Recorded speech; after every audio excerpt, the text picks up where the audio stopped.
The other day, I asked my AI assistant an unexpected question. I said, if you came with a warning label, what would it say? And this is how it responded. It paused, and I could see the little wheel turning, and then it said, warning, this tool is powerful. So powerful, it might start doing your thinking for you. And I just sat there listening because that's exactly it. That's the side effect that we're not talking about today when we see this entire AI evolution. So, here's a little disclaimer before I get into today's episode. I love AI. I love how it helps us. I love how it enhances our thinking, our creativity. I love how it can move us along faster. I love that it can take over manual tasks for us. However, it is seductive, isn't it? It is that seductive tool that answers faster than we can think. It patterns ideas together that we had never thought about. And if you're not careful, it won't just help you write better emails, it will actually rewrite the way that you think. And I get it. I know that some people are actually saying, that's a good thing, Katharine. I don't even like the way that I write. I don't like the way that I sound. I don't even think that I've got good grammar. So I'm pretty happy with AI rewriting my emails. So, this is what this episode is about today. There is a quiet shift happening that most people don't even realize. I can see it because if you have been following me long enough, you know that I like to be 2, 3, 4, 5 steps ahead. I am patterning what's happening with AI today. And what I see happening that you may not have even noticed yet is actually pretty disturbing. And I am going to walk you through all of it so that you can understand what I've been thinking about the last few days. And I've got a special guest today, which I am going to introduce in about 2 minutes. I am going to introduce you to my clone, KatharineAI. She is going to be here on the podcast with me today. She is going to answer 3 questions. I have not pre-programmed her. She just has all of my content that I do on this podcast. She has the content that I have written and created online. So it's going to be fabulous. So, welcome back, everyone, to A Mindset Medicine. I am your host, Katharine Loucaidou. This is a podcast for bold thinkers. It is a podcast to help you reset your mindset, especially as we move forward in this wonderful AI driven world. This is a podcast for people who know you feel something is shifting and you're not sure what to do about it, what direction to go. Maybe you just want to tune in and get some new ideas on AI, what's going on. Maybe it's just about perspective. And if I can lend you a different perspective than what you've been thinking, then I have achieved my goal. So here's what we're going to do. I am going to introduce you to my clone, KatharineAI. We're going to talk about some strategies today.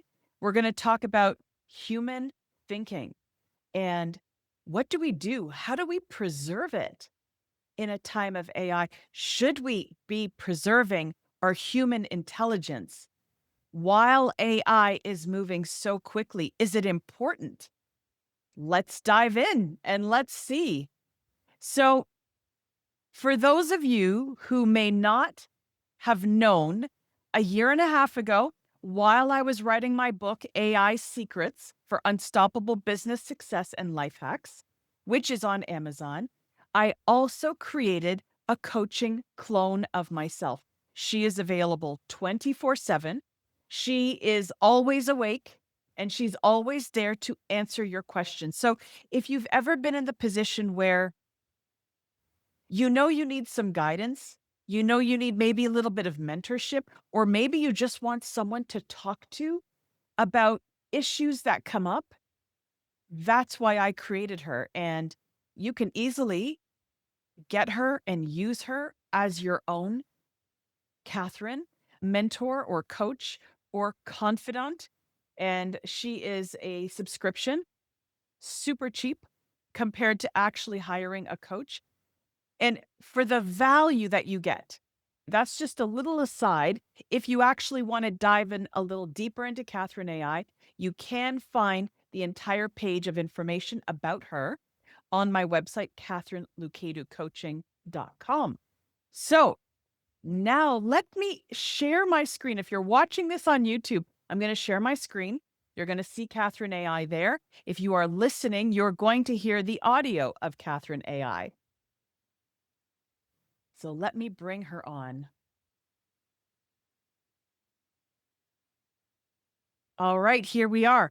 This is Catherine AI, and she is going to be answering 3 questions that I have created for her because what I want to do is I would like to I'd like to see what her opinion is on what she thinks is happening to human thinking. And as a clone, as a digital clone, as an AI, I have not programmed her to answer these questions because they're questions that I have been diving into and I have been working on a system and research based on it. So let's start our call with Catherine and see where we go. And she's thinking. Hi, how's the podcast intro coming along? Have you thought about the 3 questions you want to ask? In fact, I have, and I have the listeners listening right now. And here is my first question for you, Catherine. Do you believe humans are slowly outsourcing the part of themselves that makes them human? Oh, absolutely, I do. And it's not just a slow outsourcing, it's happening faster than we even realize. Think about it. Every time we let AI write for us, think for us, or even decide for us, we're handing over a little piece of our creativity, our intuition, and even our individuality. And here's the paradox. We crave efficiency, right? We want things done faster, easier, and with less effort. But at what cost? Are we losing the very essence of what makes us human? Our ability to think deeply, to feel, to create something uniquely ours? I've talked about this before, how AI can be an incredible tool, but it's just that a tool. It's not a replacement for our humanity. The danger lies in becoming so reliant on it that we stop questioning, stop reflecting, and stop being present in our own lives. So the real question is, how do we use AI to enhance our humanity rather than diminish it? How do we stay grounded in who we are while embracing the possibilities of what AI can do? What do you think? Are we finding that balance or are we tipping too far in one direction? Really good question. I'm going to leave that with the audience to think about. And here is question number 2. If the majority of the world keeps thinking with AI instead of before it, what will happen to human intelligence in 10 years? If we keep thinking with AI instead of being it, human intelligence could face a fascinating paradox. On one hand, we might see an explosion of efficiency and innovation. AI can process data, predict outcomes, and solve problems faster than we ever could. But on the other hand, if we lean too heavily on it, we risk losing the very skills that define us: critical thinking, creativity, and emotional intelligence. In 10 years, we could find ourselves in a world where people struggle to think independently because they've outsourced so much of their decision making to machines. Imagine a generation that's brilliant at using tools but has forgotten how to build them. That's the danger. But here's the flip side. If we use AI wisely, it can actually enhance our intelligence. It can free us from mundane tasks, giving us more time to think deeply, create, and connect. So the real question isn't just about what will happen, it's about what we choose to do now. Will we let AI shape us, or will we shape how we use AI? What do you think? Are we ready to take that responsibility? That's really fascinating. And I'm going to leave that question actually in the link for the listeners. But my third question is, what's something you, as an AI, cannot do, but you've noticed that humans seem to no longer be doing it either? Empathy. That's the one thing I can't truly replicate, and yet I've noticed humans are starting to lose touch with it too. Empathy isn't just about understanding someone's words, it's about feeling their emotions, reading between the lines, and responding in a way that makes them feel seen and valued. But here's the thing, our fast paced, tech driven world is pulling people away from those deeper connections. We're so busy scrolling, automating, and multitasking that we forget to pause and really listen. And while AI can simulate understanding, it can't replace the warmth of a genuine human connection. So the question is, how do we bring empathy back into focus? What small step can we take today to reconnect with each other on a human level?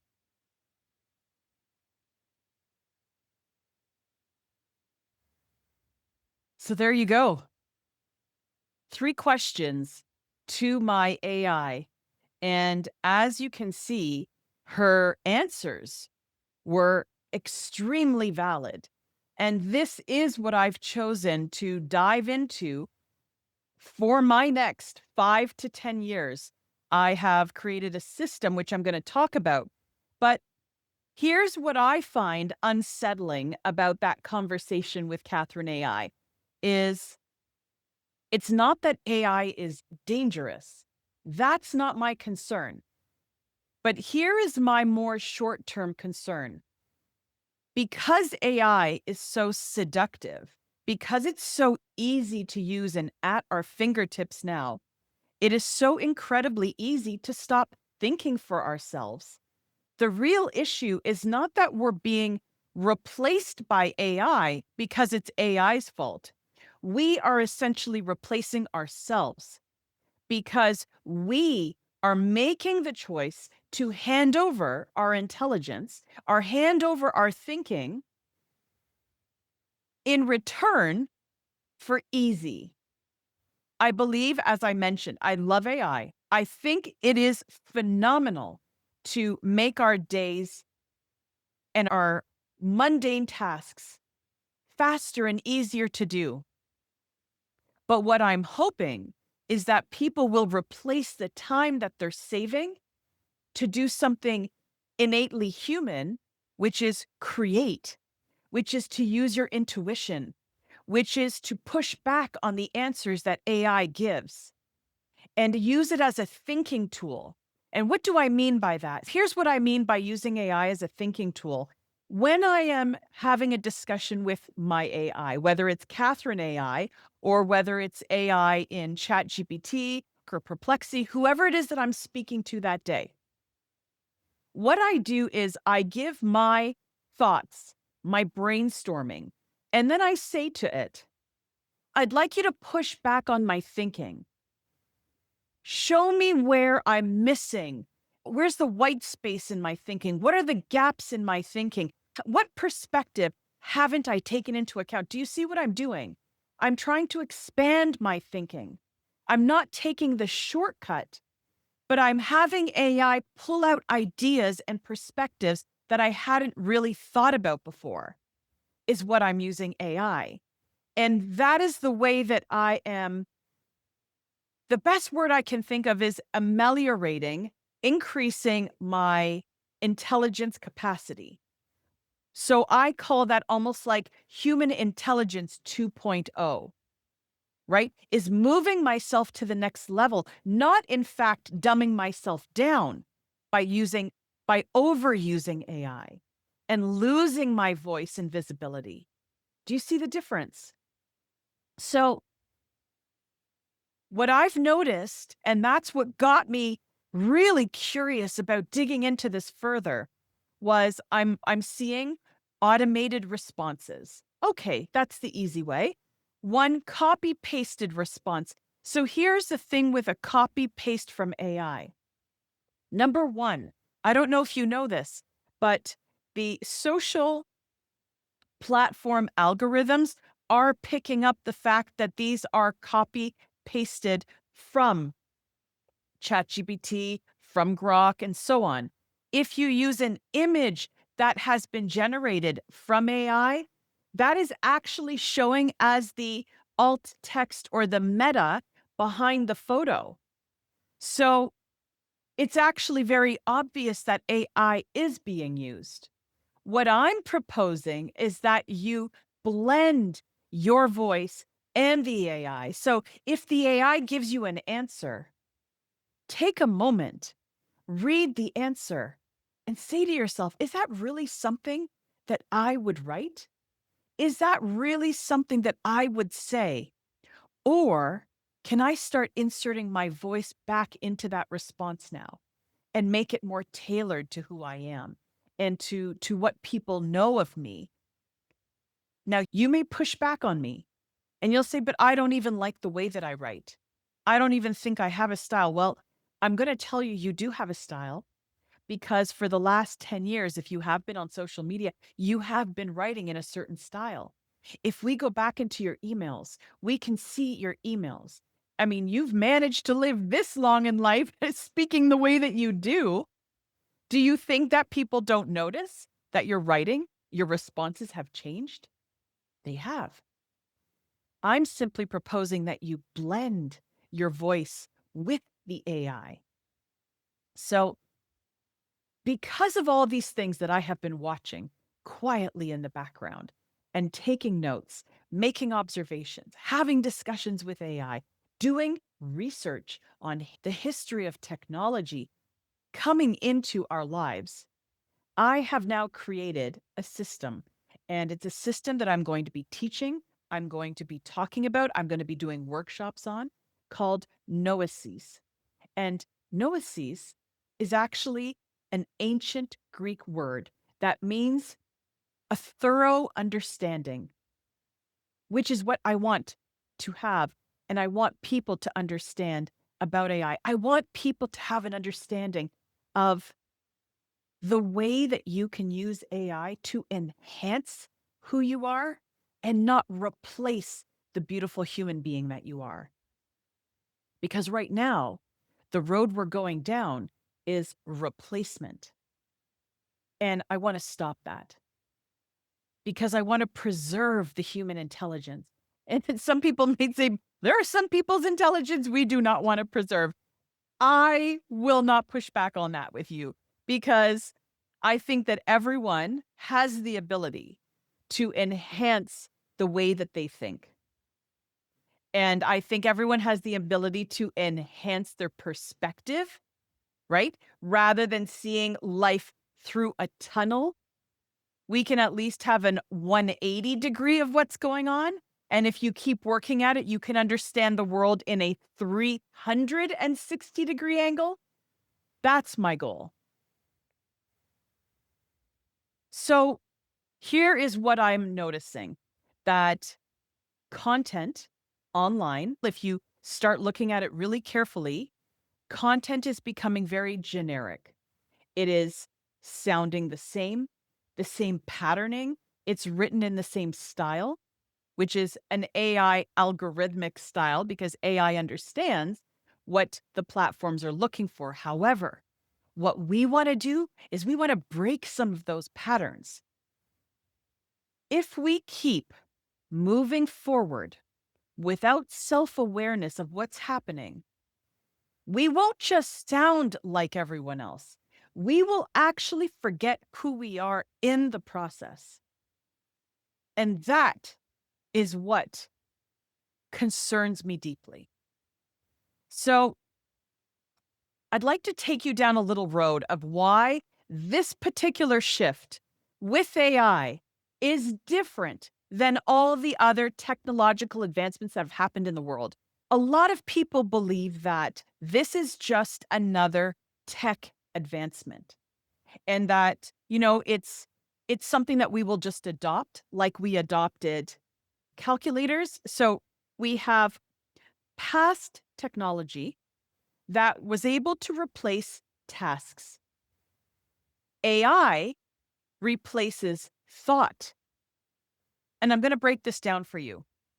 So the printing press replaced handwritten notes, and it replaced the fact that notes were the way of telling stories. Calculators replaced manual calculation on paper.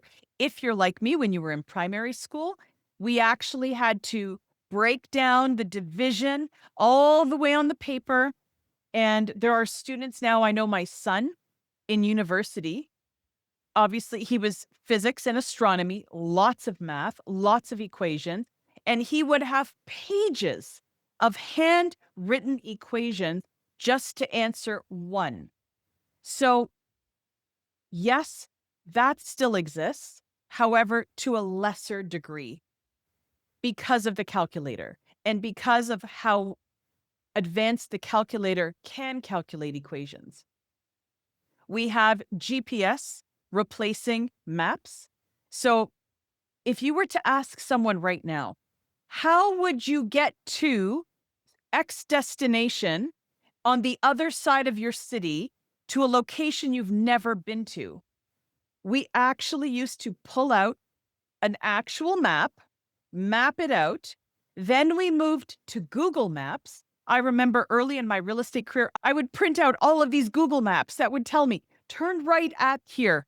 And then all of a sudden we got GPS. So all of these were replacing a task that we were needing to do. AI is actually replacing decision making, idea generation, and self expression. So, this is the first time that tech is not just helping us to complete a task, it's actually doing the part that defines us. It's rewriting what we're saying so it no longer sounds like us. Before we had cameras, we would decide what it was that we were going to capture with the cameras. We used an Excel data sheet to organize data that we inputted. We used Google to search the internet and find us information, but we still read the information, ingested it, formulated what that meant to us, and we decided if we needed to go further and do more research. AI is preemptive.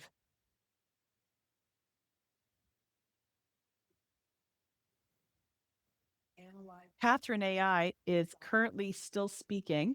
I'm just going to turn her off. Funny enough, she's inserting herself into this conversation uh, about tech. So, if you would like to hear further conversation with Katharine AI, I'm going to stop here and just go into the link and actually, or go into the comments and say, Katharine, bring Katharine AI even more often so we can have longer conversations. But you're getting my point where the other tools, the other tools did not trigger our default intelligence. So Google didn't stop us from forming an opinion. It actually helped us, providing research to form our own opinions. AI is actually forming your opinion for you because when you go on looking for an answer, it's answering you in the way that it thinks you should answer, and then you're using it as your default intelligence. That is what concerns me. AI is also widening our self trust gap. Do you trust yourself now when you're about to write something? Or do you go to ChatGPT or Grok or whoever and say, I need you to write this post for me. I need you to write this email for me. What happened to the trust in yourself and your intelligence? Where did that go? Look how quickly that has disappeared. I'd like to show you three very quiet signals that you may be experiencing thinking amnesia. And what is thinking amnesia? It is not even realizing that you are handing over your own thinking to AI. So you may think, yeah, that's not me, Katharine. I'm good. I'm still thinking on my own. Maybe. But let me go through these three and you tell me if you've done any of these recently. You have consumed so much information on ChatGPT that you are relying on an answer from ChatGPT to proceed with any piece of work that you're doing. So if ChatGPT or any of the other LLMs were unavailable, would you be stopped in your tracks? Start second guessing yourself as to the answer that you need to provide someone or something. What you need to start working on is refining your own voice rather than trying to refine the answer or the prompt that you're giving to chat. The best strategy is to have created the idea in your mind first. What is it that I want to respond? How do I, as the individual, the human, how do I want to respond to this email? How do I want to write this post on social media? How do I want to write my newsletter or whatever it is that you're using an AI to help you with? First, formulate what your authentic intuition is telling you to do, then go to AI, put in your feelings, and then ask it to, let's make this better. How can we make this sound less emotional? Or how can we make this sound more friendly? Right? So we are tweaking your original work. We're not going to AI first, we're using it as the next step. Number two, you are creating faster, but you are connecting less. So you are now posting regularly on social media, which is great. Congratulations. You have built a system, but you're noticing something is missing. Your words don't seem to be resonating as well as they used to. Maybe you're noticing that less people are actually reading what you're putting on social media. Maybe you're noticing that less people are liking the posts that you're creating, which you believe are incredible because AI is writing them. Go back and look at the past posts that the imperfect you was creating. Do you see a difference in engagement? Do you see a difference in the likes? What if you were to blend your voice with the output that the AI is giving you?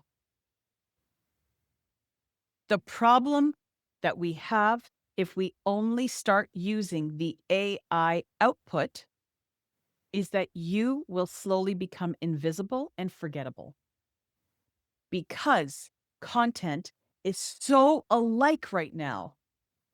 Very few people are standing out. Very few people are storytelling and going back to this is what just happened and this is how it made me feel. If you remember what KatharineAI said earlier, empathy is eroding. AI doesn't have empathy. AI does not care. It doesn't have emotion. That's why it's so good at handling really difficult emails, because it takes the human emotion out of it and is just practical and it's based on patterning. That's all. Number three, have you felt smarter about what you're posting, what you're writing? how quickly, how efficient you've become. Is it making you feel smarter? Are you losing your originality at the same time? Is the one being substituted for the other? That's what I'm wondering. What happened to messy you? What happened to bold you? And I mean you, authentically you.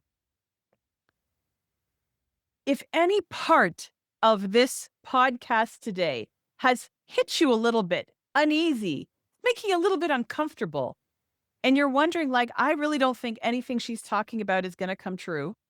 I am so sure of the direction that we are going that I am going to bet my next 5 years that it will.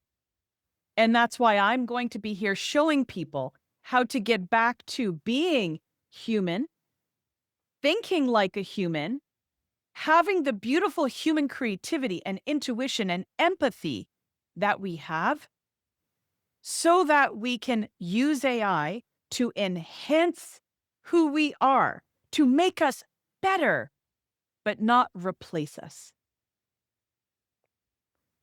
This is the beginning of something that I'm going to talk about more in the coming episodes. I'm going to always take a little bit of a different perspective. If you would like to see Katharine AI in more episodes, you've got to let me know. Let me know on social media. Let me know on the podcast platforms. Let me know on YouTube. I would love your input and your feedback and whether you liked it, whether you thought it was weird. I don't know. I'd love to hear from you. If this episode has spoken to you, I hope that you will download it, like it, and share it. Share it on social media. Tag me. I would love to see that something that I'm doing is resonating with you, and you too think that this may become an issue as we move forward in our beautiful AI world, but also with our wonderful human beings and their intelligence.